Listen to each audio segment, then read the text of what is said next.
কখনো কি মনে হয়েছে তোমার জীবনটা যেন একটা চাকা, যা একই জায়গায় বারবার ঘুরছে? প্রতিদিন সকালে অনিচ্ছা সত্ত্বেও ঘুম থেকে ওঠা, সারাদিন ফোনের স্ক্রিনে অন্যের জীবন দেখে আফসোস করা, আর রাতে একরাশ ক্লান্তি নিয়ে ঘুমোনো।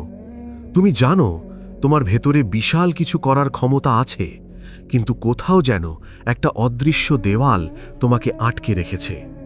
আজ আমি তোমাকে কোনো কঠিন রুটিন দেব না, কোনো চ্যালেঞ্জও দেব না। আজ আমি তোমাকে শুধু একটা কথা বলবো: সবার থেকে একটু আলাদা হয়ে যাও। কেন একা থাকা তোমার জন্য অভিশাপ নয়, বরং সবচেয়ে বড় আশীর্বাদ। সেটা যদি আজ বুঝে যাও, তবে তোমাকে হারানো কারো পক্ষেই সম্ভব হবে না।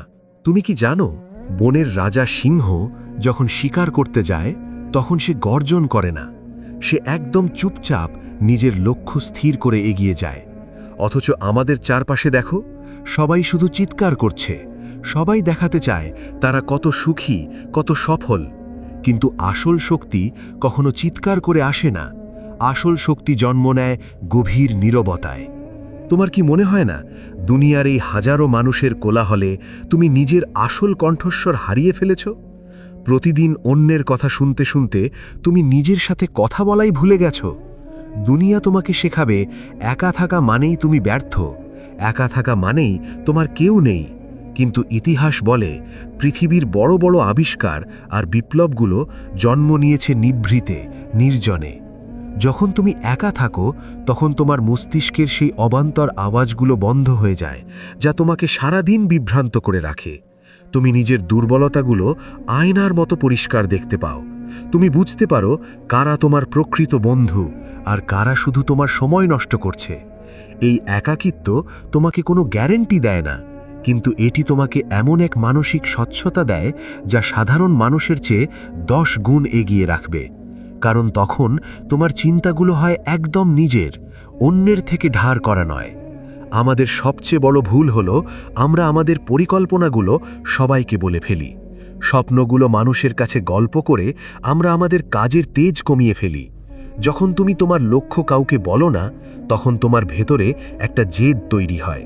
সেই গোপন জেদটাই তোমাকে দিয়ে অসম্ভব কাজ করিয়ে নেয়। নীরব থাকা মানেই তুমি দুর্বল নও। নীরব থাকা মানে হলো তুমি নিজেকে ভেতর থেকে রিচার্জ করছো।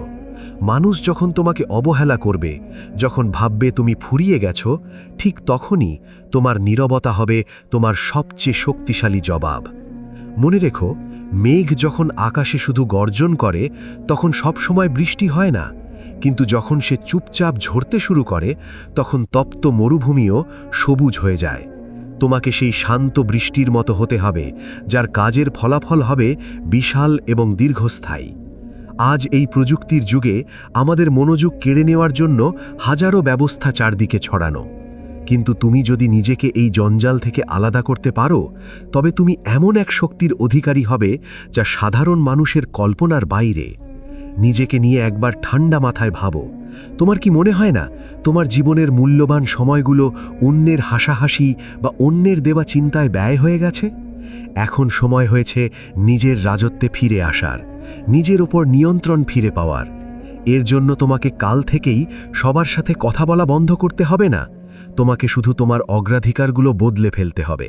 অপ্রয়োজনীয় আড্ডা, অর্থহীন সোশ্যাল মিডিয়া চ্যাট আর সস্তা বিনোদন থেকে নিজেকে একটু একটু করে গুটিয়ে নাও। মানুষ যখন তোমাকে হুটহাট খুঁজে পাবে না, তখন তারা তোমার অভাব অনুভব করবে। আর তুমি সেই সময়টা ব্যয় করবে নিজের দক্ষতা বাড়ানোয়, নিজের শরীরকে সুস্থ রাখায় আর নিজের আত্মাকে শক্তিশালী করায়। মানুষ তোমাকে নিয়ে কি ভাবলো তাতে তোমার কিচ্ছু যায় আসে না, কারণ তারা জানে না তুমি কোন আগুনের ওপর দিয়ে হেঁটে নিজেকে তৈরি করছো। সূর্য যখন ভোরে ওঠে, তখন সে কোনো শব্দ করে না, কিন্তু তার আলো পুরো পৃথিবীকে অন্ধকার থেকে মুক্ত করে। তুমিও সেই সূর্যের মতোই শান্ত অথচ প্রখর হয়ে ওঠো। তোমার নীরবতা যেন তোমার সফলতার প্রচণ্ড শব্দ হয়ে ফিরে আসে।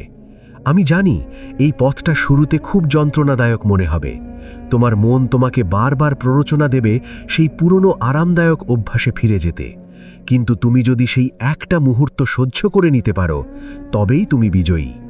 মনে রেখো, যারা সব সময় কথা বলে তারা কখনো নতুন কিছু শিখতে পারে না, কিন্তু যারা শুনতে জানে এবং যারা নিজের নীরবতাকে ভালোবাসতে জানে, তারা পুরো পৃথিবীকে শাসন করতে পারে।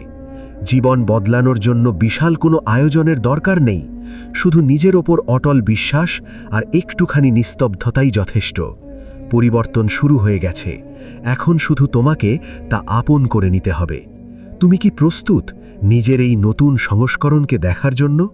যদি প্রস্তুত হও, তাহলে আজ থেকেই নিজের সাথে সময় কাটাতে শুরু করো। ভালো থেকো, নিজের লক্ষ্যের প্রতি অবিচল থেকো। দেখা হচ্ছে তোমার সফলতার একদম চূড়ান্ত শিখরে।